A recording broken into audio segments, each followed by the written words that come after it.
Arr, matey.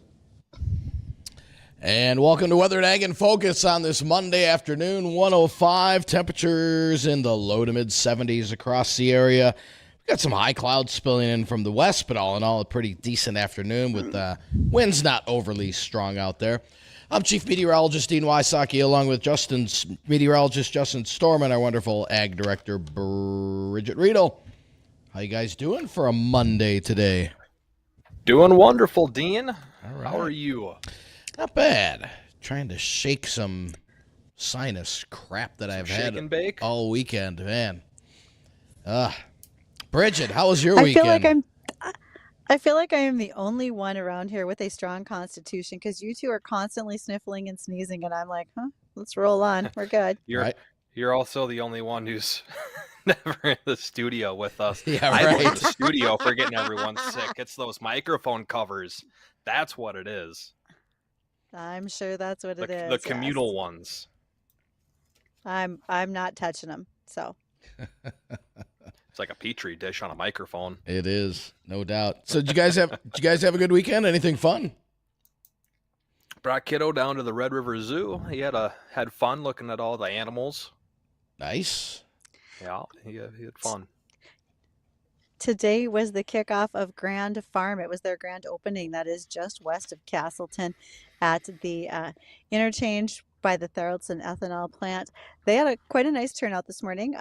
Even the politicians said that this looked like a special legislative session in an election year. There were plenty of politicians on hand to visit and say hello. Grand Farm is, of course, a place of innovation that is being done as a collaboration amongst many entities here in the state of North Dakota.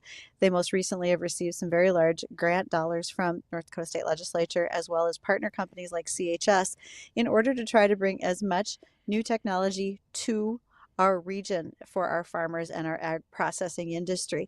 There were things on site like some extremely large drones that are going to be doing great work out in the fields, namely because it's been wet and they can't get back into them. CHS Fuels was there to show off some of their autonomous trucks, very similar to what's being used down at Mindock Farmers Cooperative in Wahpeton. And there's more to come. It looked like a moving coffee table, and it was a little robot weeder that was being used in the field.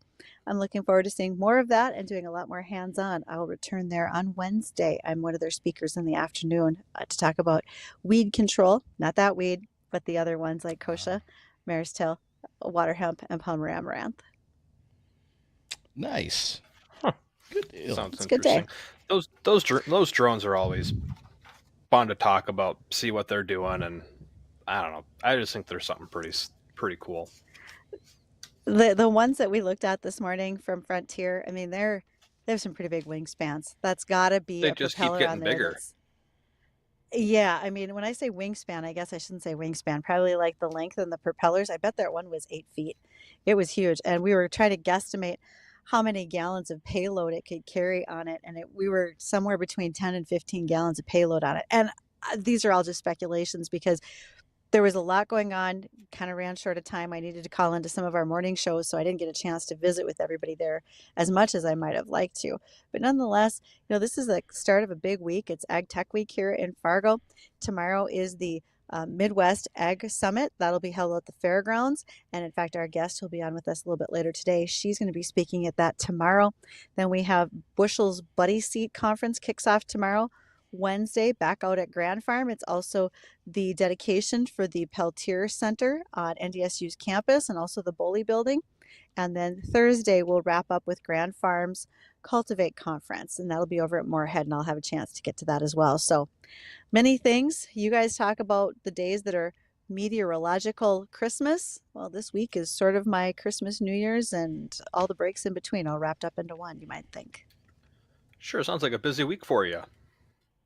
There's a lot going on. And then next week I'll be in Winkler, Manitoba for a day. So I'll catch you guys all from there. Hopefully all these sound waves travel internationally. When did you say you're going to Manitoba? I will be up there next week. Okay, want me to pick you up on the way? I mean, you could drop me off at the border. I don't think they want me up there, though. I don't think you're allowed in, are you? I am There's some not rules. allowed into Canada, so no, you can drop me off at the border, though. That's about as far north as I can go. Excellent. Yeah, we'll leave that story. I'll for take you another along day. that far. Right. Right, exactly. Well, how about we take a Well, quick? You want to take a quick look at the forecast, real quick? Sure. All right, we've got some clouds thickening up, and they're going to continue to move in. There's some shower activity right now in north central, northwestern part of the state. A little upper level disturbance will be pushing eastward. The rest of the daytime hours, for the most part, look dry. So if you have any early evening plans, I think you'll be okay. We'll see those clouds thickening up. Southeast winds 10 to 25. Highs in the upper 70s today, so not that bad. Tonight, scattered showers and thunder showers push into the valley from the west after about 8 o'clock, and they'll push east into Lakes Country after midnight.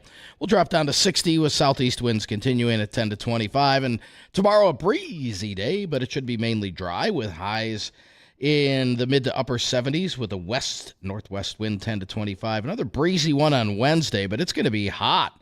Highs in the upper 80s, and a cool front will swing through Wednesday evening, Wednesday night.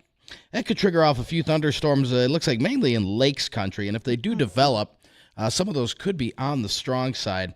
And then as we traverse into Thursday, about 10 degrees cooler with a few scattered showers. And then the weekend looks a little iffy. Friday looks to be nice with highs in right around the 80-degree range. And then breezy conditions over the weekend.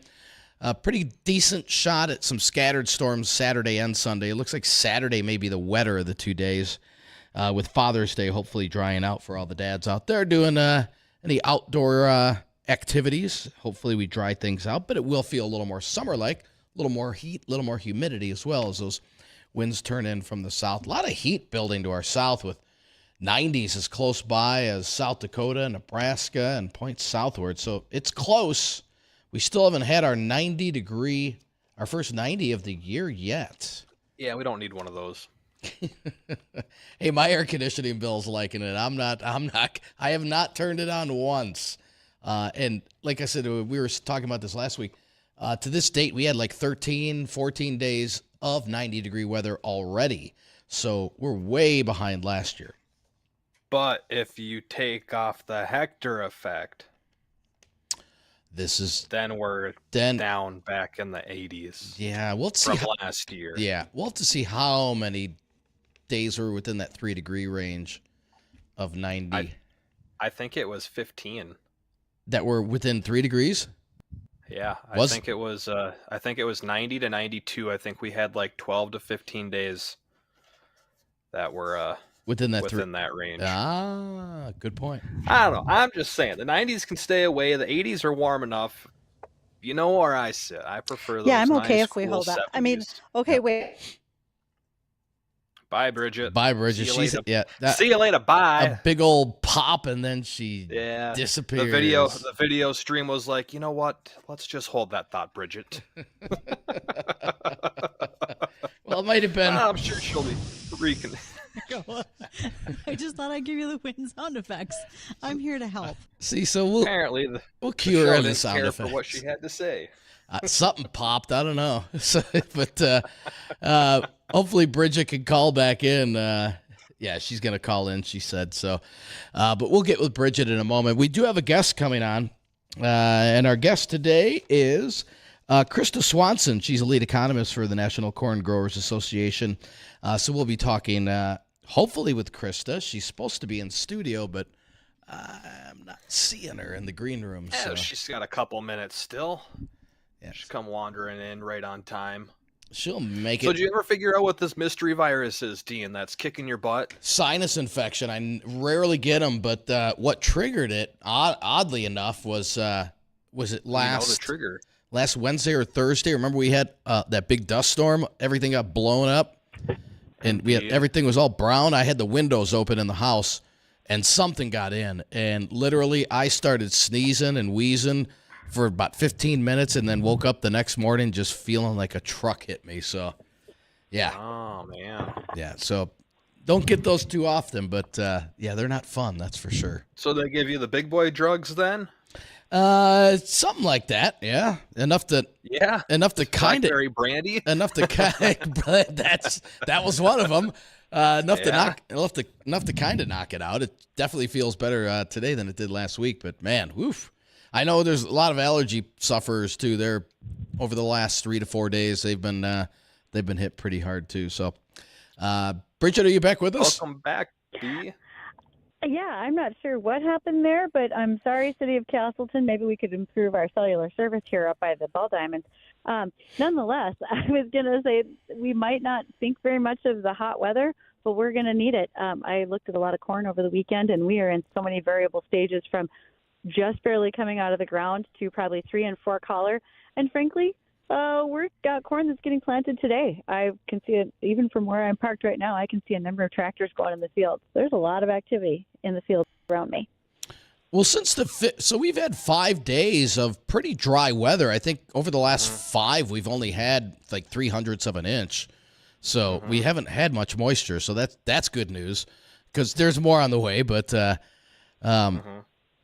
once we get the crops in, well, you said most everything's in, but we do need the heat for the corn now, and we need it for everything, and it depends on where you are. We've got some places as we go straight west, they've done a better job of being able to get in the field and plant. Right around us here in Cass County, there's planters going. There's plenty of guys who are stuck because, and I shouldn't say just guys, but farms that are stuck because you may think it looks dry, and then you're falling into a bit of a soup hole. You get up to that Devils Lake area, and they're going to really push hard this week, get as much more planted as they can. It's just been that that wet out. They haven't been able to get a lot of that crop in. So people are going to take whatever they can. This is maybe one of those last hurrahs this week to get corn done. I think we'll still see soybeans and certainly sunflowers going in after this as well. I talked to some folks at Grand Farm this morning just regarding sunflowers, that those still needed to go in too. Great. Fantastic. Yeah, everyone's making that final push, trying to get on through. And I know many probably don't want the rain, but I could use a gentle sprinkle in my yard again. My grass is starting to dry up a little bit. Just over my house. Everywhere else can stay dry. In the garden too, right? Yes, the garden. The garden's actually doing really well so far this year. I think without having so much of that initial heat, that it's really done the early starters, the indoor plants, have given them a really good head start because they've had to deal with all the heat while trying to put their roots into the soil. Well, I think that's probably true. They managed to put some roots down. Maybe if you don't get any rain, think about how much more those roots are going to continue to grow out and expand as they search for moisture. Might not be a bad thing there otherwise, right? Mm-hmm. Yeah, they've been pretty well because I was a little nervous because the first couple of days I put them in there, it was one of those warmer days that we were having. And man, they look so sad because they didn't have any roots diving down, but they've been in for a couple weeks now and I've only watered them really one time. They've been doing just fine. Well, we'll let them keep going. Here's the thing. It's too early to judge our yield, Justin. We got a lot of summer left. Indeed we do. Indeed we do. Well, if you want to be a part of the conversation today and ask some questions throughout the course of the show, feel free to do so. Give us a call on the Red Wing shoe line. That's 701-293-9000. Emails to the program are weather or ag@flagfamily.com, as well as those comment boxes there on Facebook and YouTube Live. We're going to get caught up with the American Ag Network. When we come back, our guest Krista Swanson, lead economist for National Corn Growers Association, is joining us. And again, if you want to ask any questions, feel free to do so. 701-293-9000. Stay tuned. We'll be right back.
And welcome back to Weather and Ag in Focus, and thanks for joining us.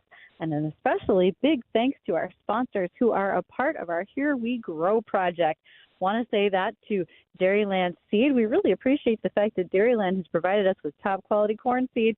They do an outstanding job in this region, bringing the right hybrids to the right field.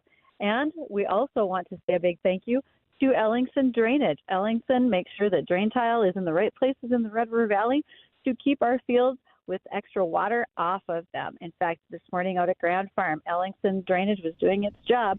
They have some drain tile under just about 140 acres worth of acres out there, trying to keep those fields in tip-top shape so Grand Farm can get planted. And welcome to our guest. She is part of Ag Tech Week here in North Dakota that's going on this week, and it is a busy place. She's a panelist tomorrow on the Fargo-Moorhead West Fargo Chamber Midwest Ag Summit, which will be held at the Red River Valley Fairgrounds starting at 8 p.m. That's Krista Swanson. Krista is the lead economist for the National Corn Growers Association. Hi, Krista. How are you today? Hi, I'm doing well. Thanks. All right. Some folks may wonder, what's a lead economist do for the National Corn Growers Association? So I'm going to ask you, what is it that you do? Yeah. So, well, first, the National Corn Growers Association is, it's an organization that represents nearly 40,000 dues-paying corn growers members, but also the interests of over 300,000 farmers who contribute to corn checkoff programs in their states, like here in North Dakota. And so we're working to advance the interests of corn growers, and a big part of that is, how do we influence policy and advocate for demand opportunities? And so that's kind of where I fit in, is being that internal resource to be able to evaluate what's happening in the marketplace and other types of factors that influence it, evaluate policy type of proposals that, what is the impact going to be on corn growers here in the U.S.? All right. You're going to be speaking tomorrow morning for the Midwest Ag Summit. Do you have some prepared remarks that you want to preview a little bit about things that you might want to talk about, or that that are of special interest to North Dakota farmers? Don't worry if you don't. I got a list of questions for you. Okay. Yeah. Well, when I think about our organization and some of the things that I've been working on a lot lately, some of our big priorities are, of course, getting a farm bill passed that is beneficial and it expands opportunities and strengthens the farm safety net for farmers. So, of course, that's a priority and something that I've spent time working on. We can dive into that if you want. Another big priority area for us is ethanol. And, how do we maintain and expand ethanol? And there's been some policy proposals lately that challenge that. And there's been also some, opportunities through other policy that could help provide a pathway for corn to be a part of sustainable aviation fuel, corn ethanol, but also there's a lot of challenges to overcome with that as well. And so, those are some of the things that are important to our organization, that also things I've been working on. And Krista, you were just hitting on the farm bill, and obviously there's been a delay in getting this farm bill reached. So we can. Is there anything in particular you'd like to see in the farm bill this year that maybe it's not in there now, or just to make sure it maintains in there?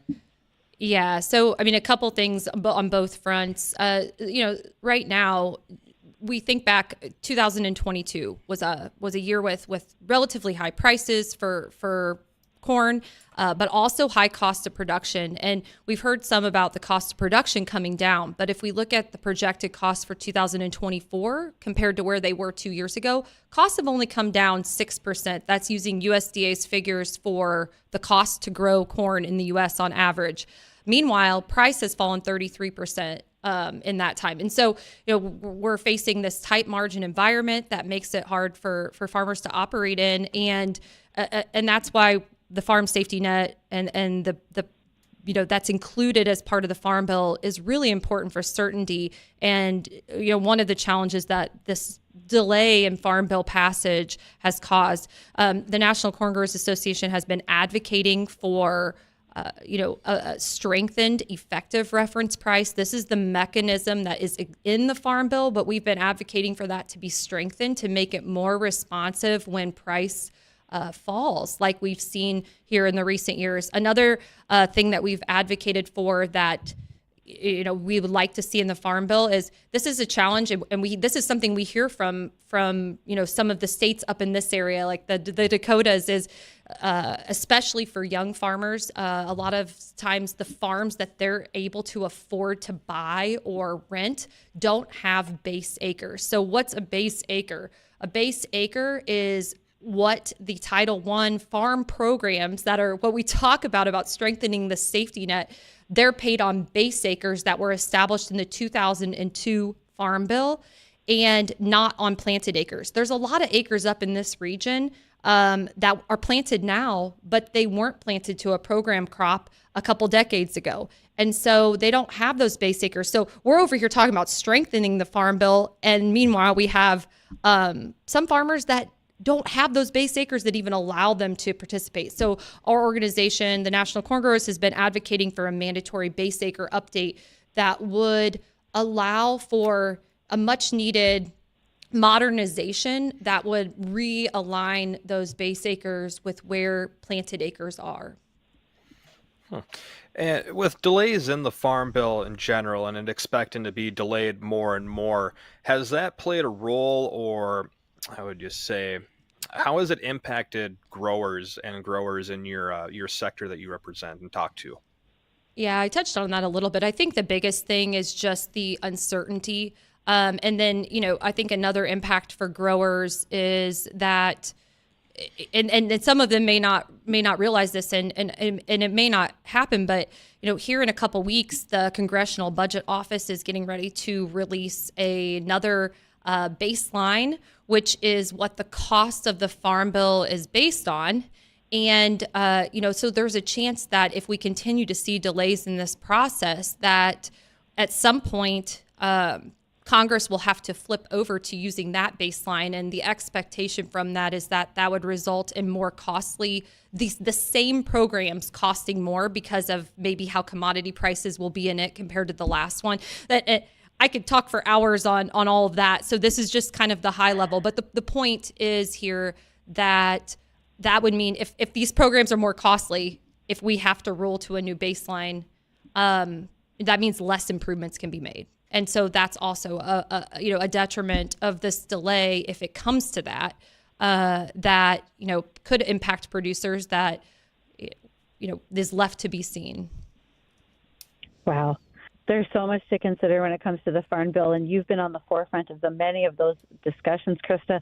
I have more questions in relation to that, but also I really want to talk about ethanol. And like you mentioned earlier, some of the policy and legislation that has come out recently when it comes to sustainable aviation fuels, et cetera. So let's get into that after we return. It is 1:30 in the afternoon. Stay tuned for some news break, and then we'll come back to continue our discussion with Krista Swanson. She is the lead economist for the National Corn Growers Association.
Are we back on close? Okay. Welcome back to Weather and Ag in Focus. Hey, Friday is a Flag Day, June 14th, and our Flag Family Media Group is going to have a lot of fun celebrating and honoring the United States flag, which is our symbol of freedom and liberty. We invite all veterans, law enforcement, and first responders to join us for a free lunch. Swing by. There'll be bounce houses from games to go, music, food trucks, and so much more. And don't forget Sandy's Donuts. Our lunch sponsors, Plumbing Patrol, UND Alumni Foundation, Satcham Hayam Seed, and Fijing Oil and Propane. Thank you for making this day a special day. So again, June 14th, Flag Day, 11 to 2 at our studios. Come see us there. Today, we have the honor of having in our studio Krista Swanson. She is the lead economist for the National Corn Growers Association. And Krista, all right, I am not nearly as proficient as being able to explain this situation as you are, and that relates to ethanol and sustainable aviation fuels. That's been on the forefront for quite some time. We have looked at ethanol as this is its new frontier going into flight, but there have been some hang-ups recently. Can you maybe walk us through what that change has been and what we need to do from a corn grower's perspective? Yeah, so ethanol there is a pathway for corn ethanol to be made into sustainable aviation fuel. And that's definitely something that there's been some excitement about and anticipation for the possibility, like you said, a new frontier, a new demand source for us. And certainly if we can get the policy and the requirements for that, to accommodate the needs of our industry and for people to really understand the challenges that farmers are facing and why the current parameters are going to be difficult for us to have many corn acres that meet them. So with that, the U.S. Treasury recently announced the parameters to meet the 40B tax credit. And so this is a tax credit for the sustainable aviation fuel. This is not something that goes to the farmer, but the anticipation is that, the farmer could benefit down the chain. And so for corn ethanol to be made into sustainable aviation fuel that then qualifies for this credit, it is currently has to be farmed with a bundle of 3 practices. And so really the challenge here isn't the 3 practices themselves, but the fact that it has to be bundled. So one of those requirements is cover crops. So the ground has to be grown with cover crops. And I know, on where my family farms in Illinois, one of our challenges there is the, economics of in Illinois, there's a lot of rented land. And so, maybe that pencils out on owned land, but it gets difficult on rented land. Here's something we hear a lot from the farmers in North Dakota and this region is, the shorter growing season means that cover crops, there's some difficulties with that too. Like cover crops don't necessarily work on every corn acre when we think about the diverse spans of corn. The other requirements are no-till or conservation till, and there's specific rules for that. And then the other requirement is to have used a nitrogen stabilizer, nitrogen inhibitor with those nitrogen applications. And so again, the challenge here is that for your corn to qualify, it has to have had all 3 of these. And so the good news is that this tax credit was, even though the guidance just came out on it, it was actually for the 23 and 24 years. And so we have an opportunity because there's a different credit that we are now working as an organization to figure out how we can communicate what this means for farmers and hopefully influence what is included in that. And this is for the upcoming years is what we're called. It's the 45Z. It's the ruling for how that tax credit would work. And so, again, it's not something that comes directly to farmers, but farmers are involved in what can qualify. Okay, so when you look at those 3 items, you're looking at an acre that has cover crop, no-till, and a nitrogen stabilizer. Most farmers could probably hit from 1 to 2 of them per acre. And if it was a pick list, if they could choose which ones of them, I think the downfall here is that maybe those who are not in a production farm situation, they don't realize hitting all 3 of those can be very difficult, and for a variety of reasons.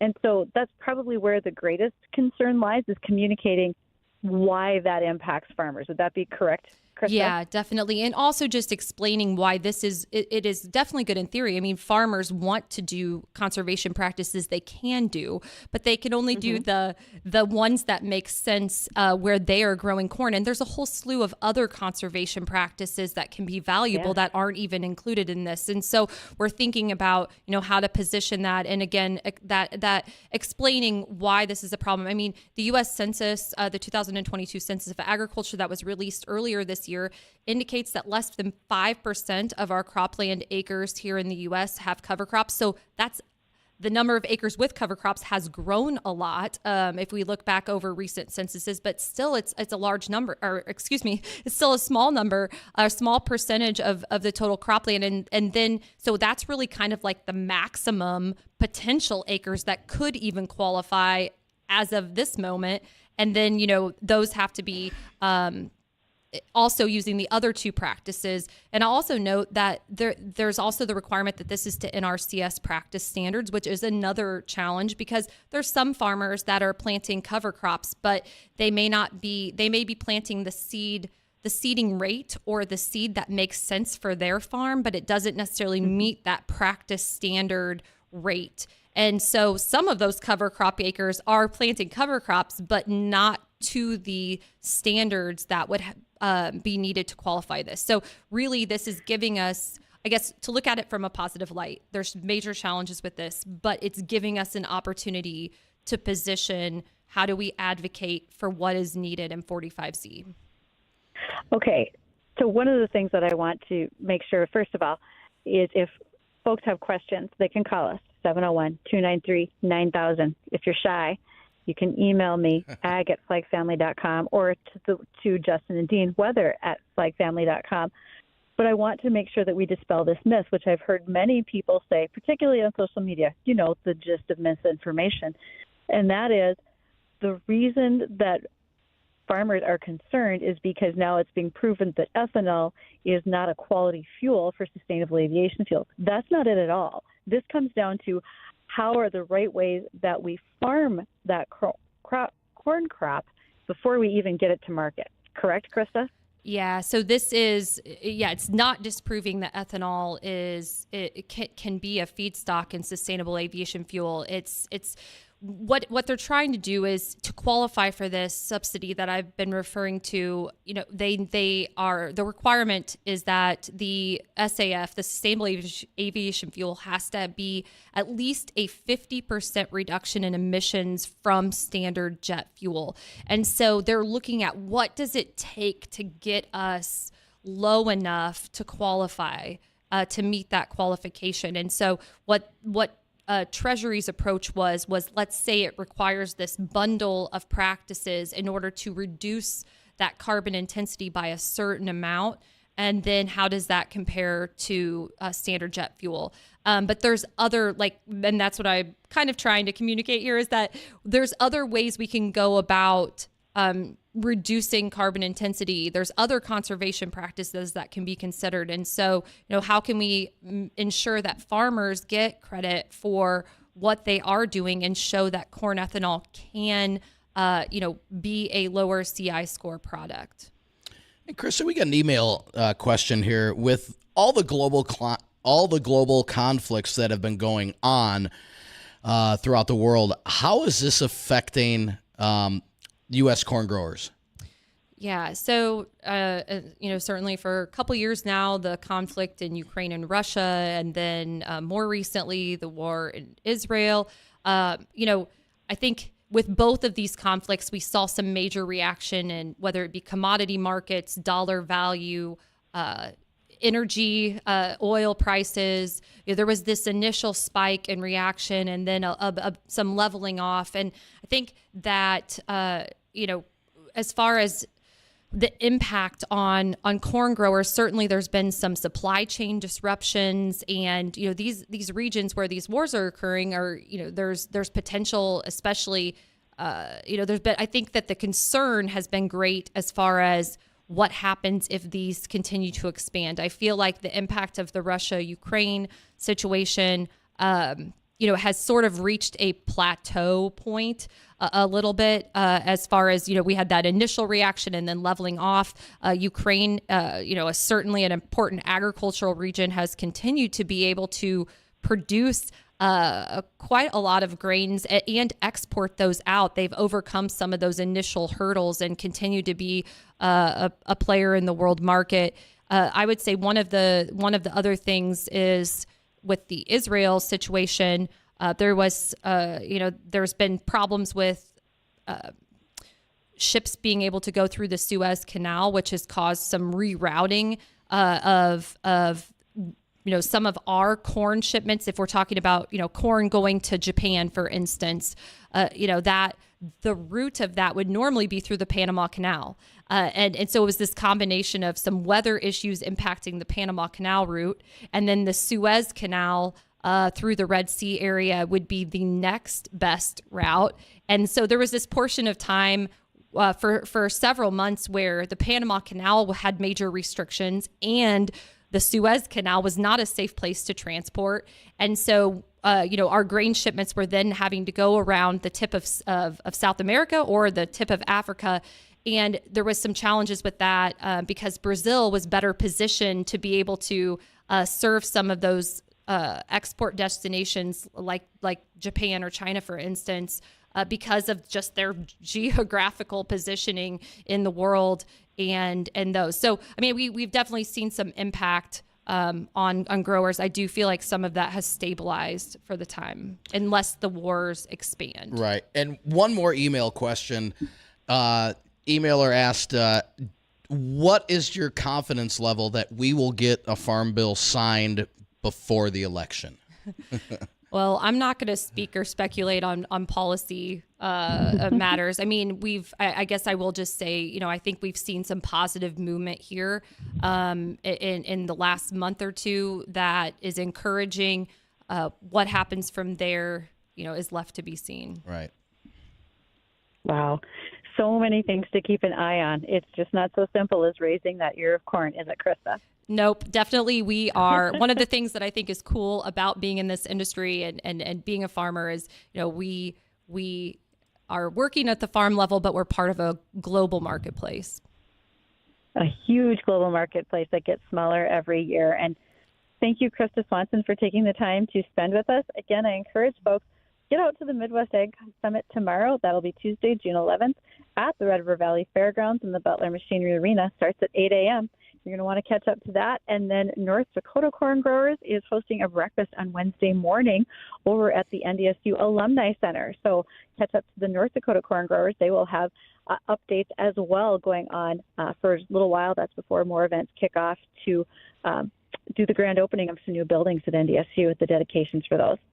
Don't go anywhere. We've had the joy of Krista Swanson joining us, but now we have to head off to more headlines and weather. Stay tuned.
And welcome back to the program. Thanks for rejoining us. 1:52 on this Monday afternoon. We got a rundown on the forecast coming back up again.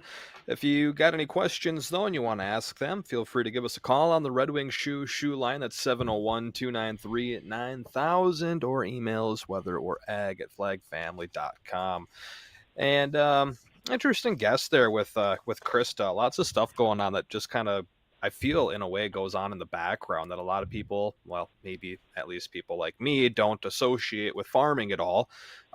Bridgette, how common conversations are those topics to everyday producers and, I suppose, consumers as well? Oh, very much so. You know, when you have commodity groups like corn growers, soybean, cattlemen, et cetera, those folks represent the people who produce that commodity and want to make sure that they make an impact legislatively and then also for the consumer. Krista mentioned early on in her discussion checkoff dollars. Those are dollars that are collected at the point of sale on both corn, on soybeans. We do it on wheat and all commodities, really. And those checkoff dollars then are used for promotion on the consumer level. What we try to make sure is that people understand how great and safe the food is that we raise here in the U.S. Legislation is vital. When we have organizations like the corn growers, they can go to Washington and represent. It's probably a lot of distracting when 50,000 corn growers show up in Washington and want to make their voices heard. But if you send delegations who represent you, they can be much more strategic. And they have their work cut out for them.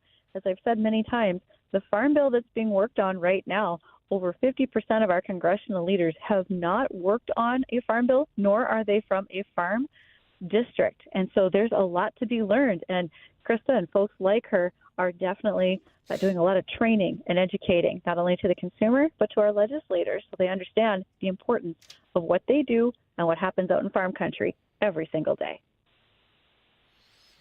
Yeah, I'm wondering just how easy that is to, well, not do, but to make sure that what you're trying to say and represent is being heard over there. Mm-hmm. You know what I mean, Bridgette? Yep, and it's not so easy.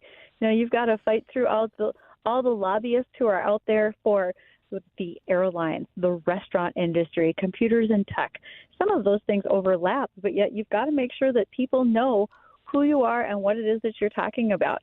Irregardless of how much technology has improved our lives on a daily basis, much of those things are still a one-on-one, person-to-person discussion in order to help make your point and get people to understand what you do and how you do it. And it's vital. Right. And kind of staying on a similar line here, this is one of our topics that we were going to cover, or are going to cover today. And this is next door over into Minnesota. This is a Minnesota representative introduces CRP, Modernization Act for Farmers. What is this new act for, Bridgette? Legislation? Okay, so CRP stands for crop. It's our Conservation Reserve Acres, right? CRP, Conservation Reserve Program. And CRP started back in the 80s. Basically what it is if you have acres that are poor production, that don't produce a great crop, maybe they're highly erodible, the government pays you not to farm those, to keep them out of production. And Brad Feinstein, who's representative in Minnesota, has proposed this CRP Modernization Act. It would require the Department of Agriculture to utilize the land capability classification system based on soil quality to approve acreage rental rates. So this would be an interesting step up for how things are currently done, trying to make it more uniform for many. And that could be a great step because we do have a fair amount of CRP acres in the upper Midwest that we want to make sure that things are done fairly with those acres. Probably the best way to explain that. All right. And then how about Farm Rescue? Are they what are they doing so far this year with the plant of 2024, and also that Busch Light is helping them out? What's most important is how you can help out Farm Rescue by buying Busch Light. Busch Light gives out a commemorative can every year that really is focused on corn production. That can is available. There's a reason why I see pallets of it in farm shops across the region. So check out those cans because dollars from those proceeds go to Farm Rescue. Since 2019, Bush Light has given $1.2 million to Farm Rescue to help farmers who are sick or injured get their crops planted, harvested, or complete their haying season if they're cattle producers. Great things going on over there. I've done my fair share because I've given Justin 2 cases of the Bush Light farm cans already. So one was just because I'm a heck of a nice guy, and the one I think was because I lost a bet, if I'm not mistaken. So. Well, Something while you're like doing that, if you're at the liquor store, pick up your North Dakota Sweet Crude, because that's a liqueur based right here in North Dakota. There's the cinnamon taste of it, as well as there's one with a splash of orange. It's called the Sweet Crude Orange. If you're looking for ways to mix it, check out crudespirits.com, but that is a locally grown brew. So there's 2 different things you can support, local and farm rescue. And Bridgette, the Sweet Crude with vanilla ice cream, and you put it in a blender. That's a happy day. That's a good after work drink. Well, for Bridgette, myself, and for Justin, I want to thank you everybody for joining us on Weather and Ag in Focus. Don't go anywhere. Number 1 show in the afternoon, the Jay Thomas Show, is coming up next.